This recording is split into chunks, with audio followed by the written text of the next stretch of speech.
আর সফলতার জন্য আল্লাহর উপর ভরসা খুবই জরুরি।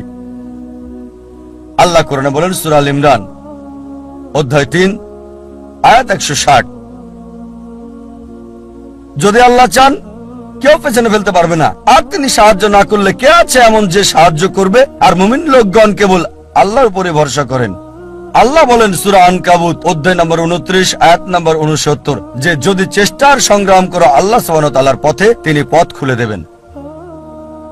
আল্লাহ আরো বলেন সূরা নাহাল অধ্যায় 17 আয়াত 43 এবং সূরা আম্বিয়া অধ্যায় 21 আয়াত 7, ফাসআলু আহলে যিকরি ইন কুনতুম লা তা'লামুন। যদি তোমরা না জানো তাকে জিজ্ঞেস করো যে জানে, তার কাছে যার জ্ঞান আছে। তাই সফলতার জন্য প্রথম আল্লাহর উপর ভরসা, দ্বিতীয় হচ্ছে চেষ্টা করা, সাধনা করা আল্লাহ সুবহানাহু ওয়া তাআলার পথে, তৃতীয় হচ্ছে যে জানে তাকে জিজ্ঞেস করা।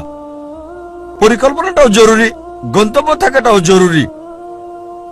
আর আমরা যখন পড়ে দেখি ম্যানেজমেন্ট গুরু